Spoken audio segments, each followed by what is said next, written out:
नमस्कार। चर्चा में आप सभी का स्वागत है। मैं हूं आपके साथ तारेंद्र। सार्क देशों के गृह मंत्रियों का 2 दिवसीय सम्मेलन पाकिस्तान में शुरू हो चुका है और इस सम्मेलन में शिरकत करने के लिए गृह मंत्री राजनाथ सिंह भी इस्लामाबाद पहुंच चुके हैं। ये बैठक काफी महत्वपूर्ण मानी जा रही है और इसके कई मायने भी हैं, क्योंकि अगर हाल फिलहाल के समय में देखा जाए तो न सिर्फ भारत बल्कि सार्क के जो अन्य सदस्य देश हैं उनमें से कई जगहों पर आतंकी घटनाएं देखने को मिली हैं।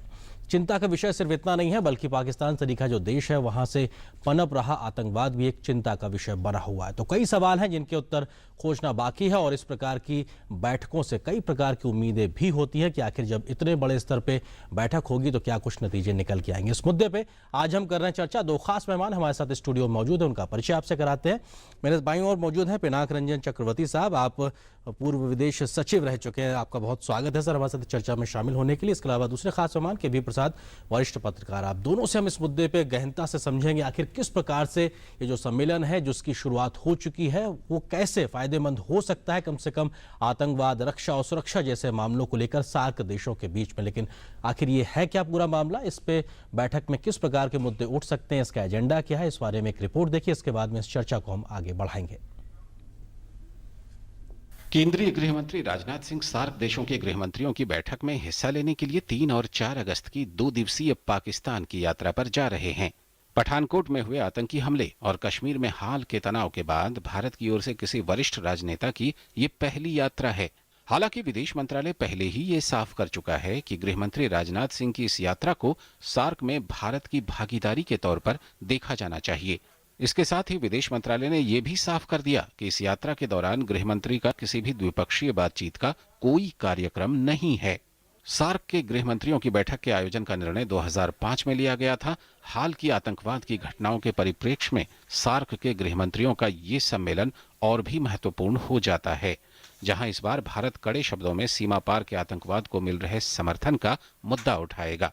इस सम्मेलन में आतंकवाद के खिलाफ सहयोग, मादक पदार्थों की तस्करी की समस्या जिससे आतंकवाद को वित्तीय मदद मिलती है, आपराधिक मामलों में पारस्परिक सहयोग, प्रत्यर्पण प्रक्रिया को मजबूत बनाना, सार्क क्षेत्रीय समझौता तथा इसके अतिरिक्त प्रोटोकॉल को लागू करना, साइबर अपराध, मानव तस्करी, सीमाओं पर हथियारों की गैर कानूनी आवाजाही जैसे मुद्दों से निपटने के लिए कैसे समन्वित और ठोस प्रयास किए जाएं, इस पर चर्चा होगी। साथ ही 2014 में काठमांडू में हुई 6ठी बैठक में लिए गए निर्णयों की प्रगति की समीक्षा होगी, जिसमें 5वीं बैठक में मानव तस्करी रोकने के लिए टास्क फोर्स के गठन का मुद्दा भी महत्वपूर्ण है। बैठक में इंटेलिजेंस शेयरिंग यानी सदस्य देशों के पुलिस और सुरक्षा अधिकारियों के बीच नेटवर्किंग को मजबूत बनाने और कानून प्रवर्तन एजेंसियों के बीच सूचना साझा करने पर भी ध्यान केंद्रित किया जाएगा। सार्क के गृह मंत्रियों की पिछली बैठक 2014 में काठमांडू में हुई थी, जब गृह मंत्री ने चरमपंथी समूहों और उग्रवादी विचारधाराओं पर अंकुश लगाने के लिए रणनीति तैयार करने का आह्वान किया था। सम्मेलन से पहले जमात उद दावा चीफ हाफिज सईद की चेतावनी के बाद राजनाथ सिंह को उच्चतम स्तर की सुरक्षा दी जाएगी। आतंकी बुरहान वानी की मौत के बाद पाकिस्तान सरकार द्वारा उसके समर्थन में दिए गए बयान भारत के दावे को मजबूत करते हैं कि सीमा पार से हमारे देश में आतंकवाद को बढ़ावा दिया जा रहा है। पिछले दिनों गृह मंत्री ने कश्मीर के मौजूदा हालात के लिए सीधे पाकिस्तान को दोषी ठहराया था। आतंकवाद के मसले पर अफगानिस्तान और बांग्लादेश भी हालिया आतंकी हमलों के बाद पाकिस्तान पर आतंकी गुटों को समर्थन देने का आरोप लगा चुके हैं। ऐसे में भारत के लिए एक अवसर होगा कि वो सार्क के मंच पर पाकिस्तान पर आतंकवाद के मुद्दे पर अलग थलग कर अपनी गतिविधियों पर लगाम लगाने के लिए दबाव बना सके और पाकिस्तान के पाखंड को बेनकाब कर सके। तो एक बड़ा सवाल है अपने आप में कि क्या सार्क के इस सम्मेलन में आतंकवाद के खिलाफ मिलकर लड़ने की जो कोशिश या मुहिम की जो बात लंबे समय से की जाती रही है उस पर सहमति बन पाएगी। इस मुद्दे पे 2 खास मेहमान हमारे साथ मौजूद हैं। पिनाक रंजन साहब, आपको लगता है कि जिस प्रकार के माहौल में मतलब तल्ख शब्द जोड़ना भी शायद लाजमी अगर भारत और पाकिस्तान के लिहाज से बात की जाए, इस माहौल के बीच में ये बैठक होना और राजनाथ सिंह का जाना, किस तरीके से आप देखते हैं इस बैठक में क्या हम उम्मीद लगा सकते हैं? देखिए, बैठक तो सिंबॉलिक है। सार्क को कोई ख़त्म नहीं करना चाहता, इसलिए राजनाथ जी जा रहे हैं वहाँ इस बैठक में। पर और बोलेंगे भी, शायद आतंकवाद के खिलाफ तो बोलेंगे ही, सब लोग बोलेंगे। आपको मालूम होगा बांग्लादेश के होम मिनिस्टर ने मना कर दिया जाने के लिए जी। और उनका डेलीगेशन का नेतृत्व शायद उनका हाई कमिश्नर करेंगे और मेरे ख्याल में जूनियर ऑफिशियल्स जाएंगे, सेक्रेटरी वगैरह। बांग्लादेश को भी फिक्र है, क्योंकि बांग्लादेश में जो हुआ है उससे पहले भी जो किलिंग्स हुई हैं, जो आतंकवादी लोगों ने बहुतों को मारा है, उसमें बांग्लादेशी सरकार में शक है कि कहीं उसमें पाकिस्तान का हाथ न हो। जी, स्पष्ट रूप से ये अभी हाल के समय में बयान भी देखने को मिले थे हमको बांग्लादेश की ओर से। बिल्कुल, उन्होंने एक बाउंटी भी रखा है। उन्होंने 2 बांग्लादेशियों के नाम भी दिए हैं जिन्होंने शायद इस पूरे ढाका के जो वो रेस्टोरेंट में जो अटैक हुआ था जिसके मास्टरमाइंड है। एक देश जो आतंकवाद का गढ़ बन गया है यानी पाकिस्तान, उससे हम लोग अगर एक्सपेक्ट करें कि वो आतंकवाद के खिलाफ काम करेगा, क्योंकि आतंकवाद तो उनकी अब नेशनल पॉलिसी बन गई है। वो आतंकवाद को पालते हैं, आतंकवादियों को भेजते हैं, अफगानिस्तान में भेजे, इंडिया में भेजते हैं, मेरे ख्याल में बांग्लादेश में भी भेजते हैं, नेपाल में भी उनका थोड़ा बहुत है, श्रीलंका में शायद उतना नहीं है जी, मालदीव्स में शायद उतना नहीं है। पर इसमें तो कोई शक नहीं है, दुनिया में भी किसी को शक नहीं है कि ये पाकिस्तान के जो जमीन से ही ये सब हो, ये आतंकवाद निकल के आ रहा है ये। जी, हमारे रीजन में तो वही है नंबर 1। बिल्कुल, एक ओपन सीक्रेट के तरीके से हर कोई इस बात को जान रहा है। क्योंकि प्रसाद जी, आपको लगता है कि जब इस प्रकार का एक कंट्राडिक्शन साफ तौर पे देखने को मिलता है, ऐसे में मेजबान देश पाकिस्तान है, जाना लाजमी सी बात है, क्योंकि कोई सार्क को खत्म नहीं करना चाहता, जैसा कि पिनाक जी ने कहा। आपको लगता है कि इस सब बीच में कितनी गुंजाइश बचती है किसी ठोस नतीजे या निष्कर्ष या किसी एक तरीके की सहमति को लेके? अगर आप पिछले 30 साल में देखें, जो सार्क के बैठकों में अलग अलग कन्वेंशन अडॉप्ट किए गए हैं और उसके तहत जो कार्रवाई करनी है अलग अलग राष्ट्रों ने जी, तो बहुत ज़्यादा सकारात्मक भावना उभर के नहीं आती है। कई सारे वार्तालाप हुए हैं 1986 या 87 में, जब नटवर सिंह साहब minister of state external affairs, तब पहली बार कन्वेंशन साइन हुआ था टेररिज्म को लेकर। जी, तब से लेकर आज तक करीब 30 साल होने को आए हैं। सब जानते हैं कि कितनी इसमें जब सरकारें बदलती हैं, चाहे वो पाकिस्तान में हो या बांग्लादेश में, भारत का अपना जो तजुर्बा रहा है, भारत की अपनी पाकिस्तान के साथ तो निरंतर ही रहा है। जैसे रंजन साहब ने, चक्रवर्ती साहब ने बताया कि भारत को तो कोई शंका नहीं है कि पाकिस्तान की तरफ से जो आतंकवाद गतिविधियां चलती आ रही हैं वो लगातार, उसमें कोई बढ़ोतरी होती है, बहुत कम कमी नहीं होती है, शायद स्पाइक्स आते हैं बीच बीच में। रहा सवाल बांग्लादेश में, पिछले 5-7 साल से फर्क दिखा जब से शेख हसीना की वहाँ सरकार आई, भारत के साथ ज़रा मैत्री संबंध अच्छे हुए, कई सारे आदान प्रदान हुआ, तो ये तो द्विपक्षीय तौर पे हुआ। लेकिन अगर आप उसको मल्टीलैटरल फोरम में देखें तो ठीक है, सरकारी तौर पे कागजात शायद इधर उधर होते जाते हैं, मेरे को ज़्यादा इस पर, लेकिन क्या ठोस परिणाम निकल रहे हैं इसका कहना बहुत मुश्किल है। अब आप मादक पदार्थों की बात कर रहे हैं, साथ में अफगानिस्तान एक पूरा कई सालों से उसके ऊपर एक वहाँ पे जो बातें चलती आ रही है, सिर्फ भारत का नहीं पूरे विश्व का उसमें नजर है कि वहाँ पे मादक पदार्थों की जिसके तस्करी होती आई है। तो ये सही, कई सारे मुद्दे, सरकारों की अपनी दृढ़ता हो सकती है लेकिन वो कार्यान्वित नहीं हो रही जमीन पे, ये सच है हकीकत। चक्रवर्ती साहब, आपको चूंकि आपने इस प्रकार की जो गतिविधियां होती हैं, जो अंतर्राष्ट्रीय स्तर के जो मंच होते हैं, सम्मेलन होते हैं, उसका आपने करीब से देखा है, महसूस किया, जिस प्रकार से हम लोग एक मेज के इर्द गिर्द बैठे हैं, ऐसे तमाम 8 मुल्कों के जो लोग बैठेंगे और भारत की ओर से ये कहा जाएगा कि साहब कैसे पाकिस्तान से आतंकवाद उनके यहाँ नुकसान पहुंचा रहा है, बांग्लादेश इस बात को कहेगा, अफगानिस्तान इस बात को कहेगा। किस प्रकार की स्थिति होती है इस प्रकार के सम्मेलन में बैठ के, जब एक मुल्क के ऊपर तमाम तरीके से अटैक हो, कैसे वो असहज ना महसूस करे और क्या वो रास्ता निकालने की कोशिश करते हैं? वो तो डिनाई करेंगे, वो तो सारा चीज डिनाई कर देंगे और कहेंगे कि हमारे यहाँ से नहीं हो रहा है। ये तो बड़ा सिंपल सा है, डिनायल भी एक पॉलिसी बन जाती है कभी कभी कि सारा डिनाई करते रहो, क्या होगा, कुछ नहीं होगा, इस तरह की बात होती है। क्योंकि जब तक पाकिस्तान पे प्रेशर नहीं आएगा, पर पाकिस्तान को अब चीन की पनाह मिली हुई है ना, तो इसलिए वो उनको फिक्र नहीं है, लगता है कि करते रहेंगे, कौन हमें क्या कर सकता है, इस तरह का एटीट्यूड उनको हो गया है जी। तो इसलिए वो अपनी गतिविधियां चला रहे हैं, आतंकवाद का जो भी वो मतलब उन्होंने ये समझ लिया है कि आतंकवाद ही एक हमारे पास पॉलिसी टूल रह गया है। इंडिया के साथ डील करना, अफगानिस्तान के साथ डील करना, जो हमारी नॉर्मल डिप्लोमेटिक टूल्स है वो उन्होंने अलग कर दिया है, उसको तो बंद कर रखा है जी। ट्रेड नहीं है, इकोनॉमिक खास कुछ नहीं है, तो इस तरह से उन्होंने डिसाइड कर लिया कि बस यही एक चीज़ है जो हम इस्तेमाल करेंगे। हमारे जो पड़ोसी देश हैं या सार्क के कंट्रीज और कंट्रीज हैं, अब इससे उनको क्या फायदा होगा ये तो खैर वही समझते होंगे, वही जानते होंगे। वो समझते होंगे कि शायद इस तरह से अपना इंडिया को आतंकवाद से काबू करके वो अपना मकसद हासिल कर लेंगे। जी तो अगर ये सोचते हैं तो मेरे ख्याल में वो गलत सोचते हैं। जी। ये तो कभी होने वाला नहीं जी, है। एक डिनाइल मोड का एक आप जो बात कह रहे हैं वो तो अपने आप में है ही, लेकिन अभी डिनाइल मोड से बात आगे निकलती नजर आ रही है। अगर कश्मीर में बुरहान वानी की अगर हम बात करें, जिसका सुरक्षा बलों ने इनकाउंटर करके जिसको ख़त्म किया, उसके बाद में हमने देखा कि पाकिस्तान के प्रधानमंत्री का बयान आता है, वहाँ की मीडिया पे वहाँ की सरकार से बयान आता है और वो एक तरीके से उसको स्टेट एक्टर के तौर पे कबूल करते नजर आते हैं। आपको अभी तक वो नॉन स्टेट एक्टर्स की बात करते रहते थे, अब तो एक तरीके से साफ तौर पर कबूलनामा नजर आता है। वो तो डिनायबिलिटी है कि ये नॉन स्टेट एक्टर्स हैं। ये तो उनको एक फ्रेजियोलॉजी मिल गई है जी। जिस पर्दे के पीछे वो जो करना है करेंगे और सबको कहेंगे ये तो नॉन स्टेट एक्टर्स हैं। जी। जिस तरह से हाफिज शाहिद पाकिस्तान में घूम घूम कर सब जगह मतलब वो सब मतलब वक्तव्य देते हैं और भाषणबाजी करते हैं इंडिया के खिलाफ, और उन्होंने ये भी कहा है कि हम पूरे पाकिस्तान को बंद कर देंगे अगर राजनाथ जी वहाँ पहुँचे, ये सब बोले हैं वो सब।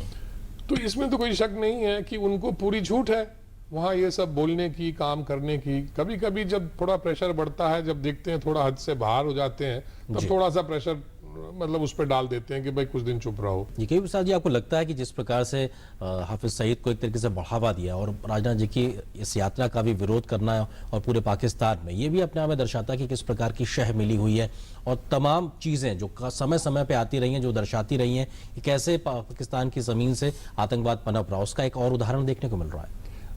मेरे ख्याल से हाफिज सईद की बात तो पिछले एक दशक से ज़्यादा भारत उजागर करता रहा है, विश्व के अलग मंचों में जाके भी बात करते रहे और उसको जैसे कहा है कि पाकिस्तान कभी उसको ना नकारेगा ना कहेगा कि नहीं, वो ठीक है, वो अपनी बात, वो इसलिए उस पर तो आप नहीं कर सकते। रहा सवाल जो जहाँ तक आपने सार्क के संदर्भ में बात कर रहे हैं आतंकवाद और ये, क्योंकि भारत की तरफ से ये बिल्कुल स्पष्ट कहा गया कि यहाँ पे कोई द्विपक्षीय वार्ता नहीं होगी, औपचारिकता पे तो कोई नहीं होगी।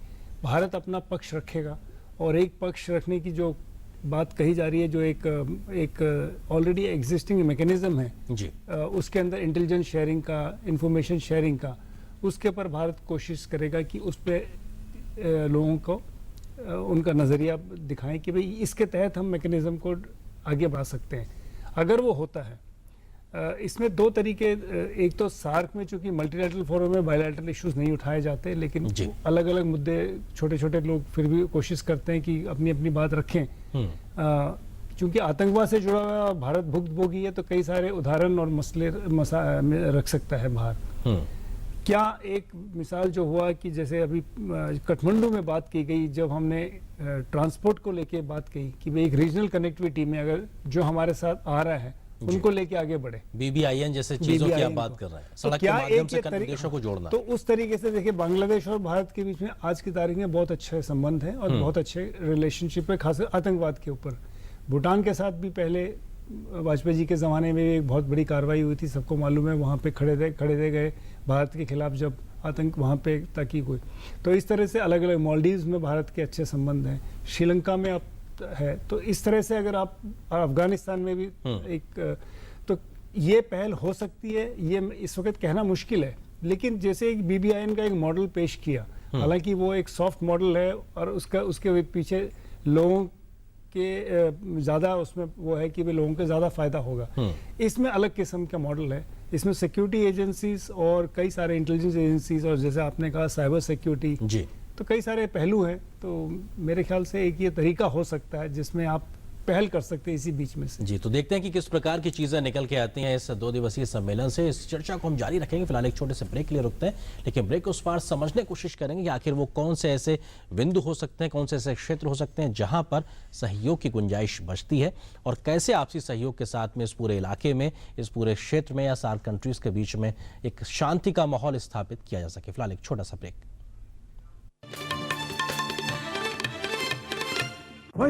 भाई बोले तो अपुन के एरिया में अपुन से बड़ा डेंजर कौन आ गया भाई?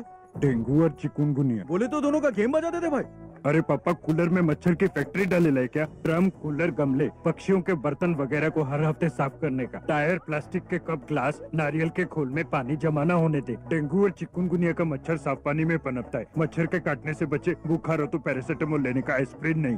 पर भाई ये बीमारी का पता कैसे चलेगा भाई? सीधा है रे। बदन दर्द, सर दर्द, तेज बुखार, थकावट, बदन पे दाने निकले तो मतलब डॉक्टर को मिलने का, खुद डॉक्टर नहीं बनने का, समझा? वाह भाई, आप तो सचमुच के एमबीबीएस हो भाई। People think techies are chained to their desks. Not me. I run UAVs. You know, drones. I have to say, it's pretty awesome. I grew up playing video games. And who would have thought that'll help me defend my country? Not my mom at least.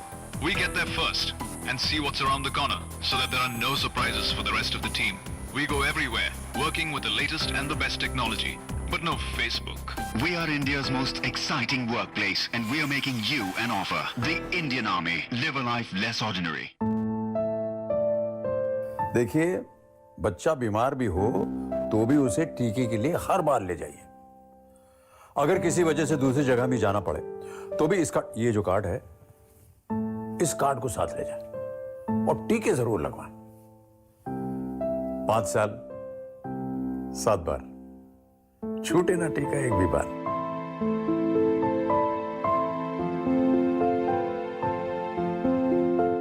भाई भाई बोले तो अपुन के area में अपुन से बड़ा डेंजर कौन आ गया भाई? डेंगू और चिकनगुनिया। बोले तो दोनों का गेम बजाते थे भाई। अरे पापा, कूलर में मच्छर की फैक्ट्री डाले है क्या? ड्रम, कूलर, गमले, पक्षियों के बर्तन वगैरह को हर हफ्ते साफ करने का। टायर, प्लास्टिक के कप, ग्लास, नारियल के खोल में पानी जमा न होने दे। डेंगू और चिकनगुनिया का मच्छर साफ पानी में पनपता है। मच्छर के काटने से बचे। बुखार हो तो पैरासीटामोल लेने का, एस्प्रिन नहीं। पर भाई ये बीमारी का पता कैसे चलेगा भाई? सीधा है रे। बदन दर्द, सर दर्द, तेज बुखार, थकावट, बदन पे दाने निकले तो मतलब डॉक्टर को मिलने का, खुद डॉक्टर नहीं बनने का, समझा? वाह भाई, आप तो सचमुच के एमबीबीएस हो भाई।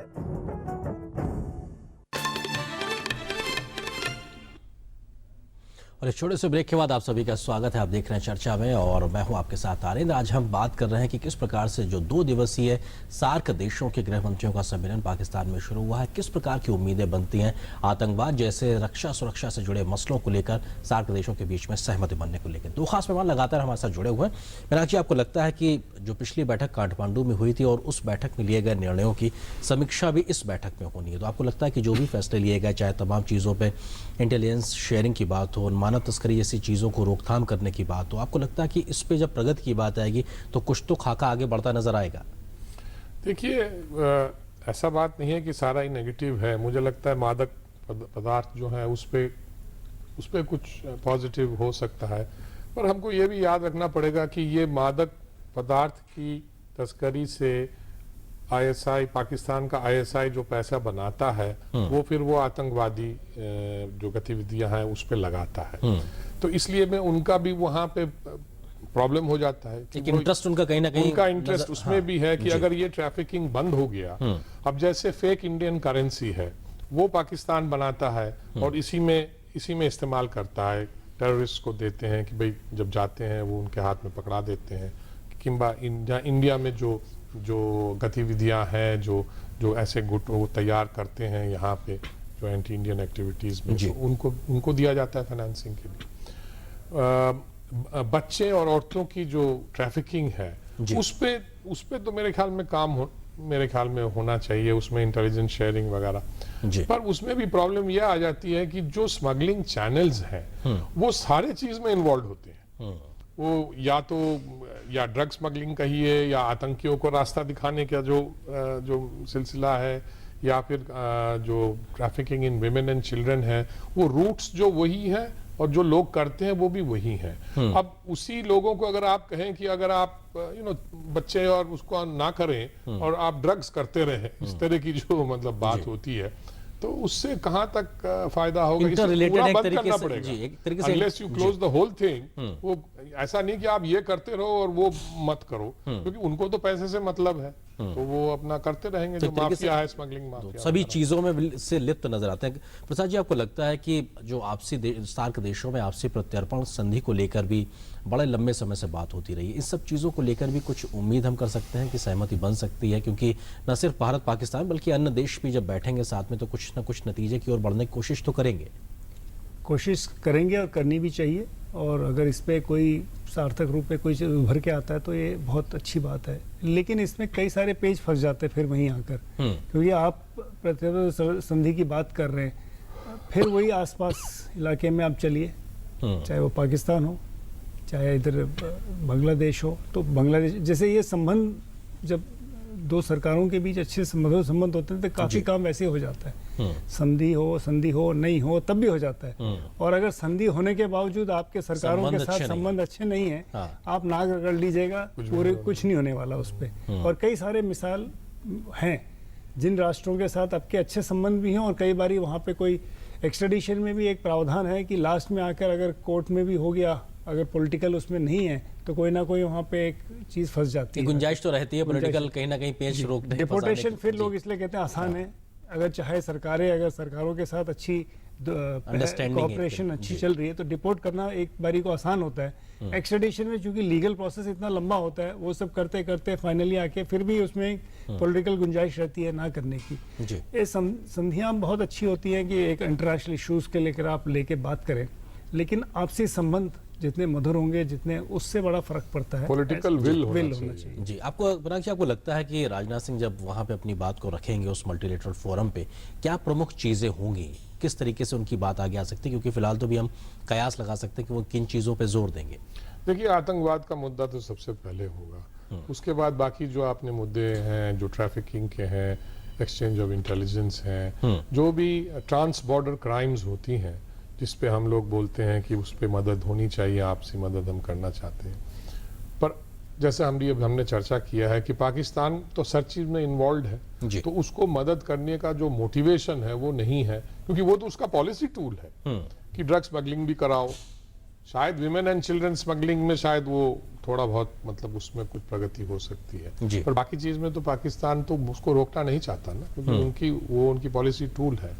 तो इसलिए मैं तो नहीं समझता इसमें कोई खास कुछ होने वाला है। ये एक टॉक शॉप होगा, सब अपना अपना पक्ष रखेंगे और घर चले जाएंगे। प्रसाद जी, लेकिन ये एक तरीके से जमीन तैयार करने की कोशिश भी मानी जा रही है कि जबकि नवंबर में सार्क देशों के जो प्रमुख जब बैठक करेंगे वो भी पाकिस्तान में ही होनी। आपको लगता है कि एक तरीके से अगर उसकी जमीन तैयार करने की कोशिश की जाएगी तो कुछ तो आपको ठोस नतीजे दिखाने पड़ेंगे, अन्यथा तो फिर सारा चीजें हवा हवाई से नजर आएंगी। जितने सारे ये in the run up to 2016 का जो समिट होना है, ये सब उसमें सूचीबद्ध है। ऐसा नहीं है कि अचानक कोई हो रहा है इसमें, ये सूचीबद्ध है और एक कार्रवाई होगी। और जैसे कहते हैं चाहे खाना पूर्ति करनी हो आपने वो करना पड़ेगा, और उसमें वहां से कुछ ना कुछ कागजात निकाल के आगे भेजेंगे कि फाइनली सेक्रेटेरिएट के लिए, कि सेक्रेटेरिएट जब तैयार करेगा अपना पोथा समिट के लिए तो ये कहेगा जी ये हमने कार्रवाई की, ये बातचीत की।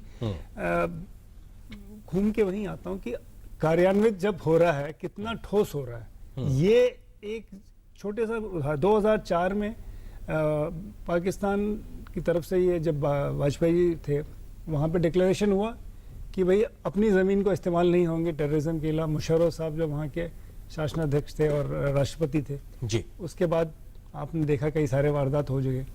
तो आप उस एक तो वो बात हुई, दूसरा है कि आप मल्टीलैटरल साफ्टा एक कहते हैं कि भाई कई सालों से कितने ट्रेड एग्रीमेंट की जो बात हो गई है लेकिन कार्यान्वित नहीं हो रहा। तो ऐसे, लेकिन ये है कि फिर वही कहेंगे सकारात्मक होना चाहिए आदमी को कि भाई कोशिश करें, कोशिश करते रहे, शायद नजरिया बदले, शायद लोगों का दबाव आए, लोग भी तंग आए, ऊब जाएं कि भाई इस चीज को छोड़ो, अब आगे बढ़े इस चीज से जी। लेकिन इस तरह का दबाव अभी कहीं दिख नहीं रहा है कि शासनाध्यक्षों पे इस तरह का दबाव पड़े। अंतर्राष्ट्रीय दबाव तो है ही, लेकिन साथ ही साथ नीचे से जब लोगों का दबाव पड़ता है कि भाई ये रास्ता छोड़िए दूसरे रास्ते पे चलिए, तब तक कोई चीज आगे नहीं बढ़ती। चक्रवर्ती जी, आपको लगता है कि इस प्रकार के जब फोरम पे बातचीत होती है और जब डिनायल मोड में पाकिस्तान जैसे मुल्क आते हैं तो क्या गुंजाइश होती है किसी प्रकार के एविडेंस को रखने की वहाँ पे कि आप साहब देखिए, आप भले ही डिनाई करें लेकिन ये देखिए कि सबूत अपने आप कई चीज़ें कह रहे हैं, और एक मुल्क नहीं तमाम मुल्क अगर कह रहे हैं किसी बात को तो शायद उसका वजन ज़्यादा बढ़ता है।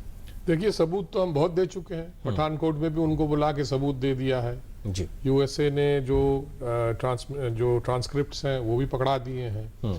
26 अपना जो 11 का जो बम्बई वाला किस्सा था, जो अटैक था, उस पर भी कई चीज़ हो गई हैं, ट्रायल्स हो गई हैं, उनको सबूत भी दे दिए गए हैं, पर वो तो कुछ होता नहीं। वो तो वो मतलब कानूनी उसमें वो उलझा देते हैं। कि भाई नहीं पूरा सबूत नहीं मिला, वॉइस सैंपल्स हम नहीं देंगे, ये वो कहीं ना कहीं उसको वो रोक देते हैं कि भाई उसी स्टेट का मतलब पूरे प्लानिंग से जो होता है, अब आप उसी स्टेट को अगर आप समझें कि वो आपके साथ कोऑपरेट करेगा, ये तो मुझे तो लगता नहीं कि ये संभावना आपको नजर नहीं संभावना आती। मुझे जी। तो नजर नहीं आता। जी प्रसाद जी, आपको लगता है कि जिस सोच के साथ में सार्क जैसे कॉन्सेप्ट के साथ आगे बढ़ा गया था, जहां न सिर्फ आपसी सुरक्षा के मोर्चे पर सहयोग बल्कि व्यापारिक गतिविधियों को बढ़ावा देने की भी एक बड़ी सोच दी गई थी, क्या इन सुरक्षा रक्षा जैसे इन मामलों में, आतंकवाद जैसी समस्याओं के बीच में वो व्यापारिक सोच कहीं ना कहीं पूरी तरीके से धूमिल सी होती नजर आ रही है, उसमें भी आपको गुंजाइश बचती नजर आ रही है? नहीं, देखिए दो चीज़ें, एक तो भारत के जो संबंध है बाकी सार्क के और अन्य राष्ट्रों के साथ, तो उसमें काफ़ी सुधार आया भी है और आता रहा है, निरंतर छोटी छोटी प्रगति होती रही है, जो शायद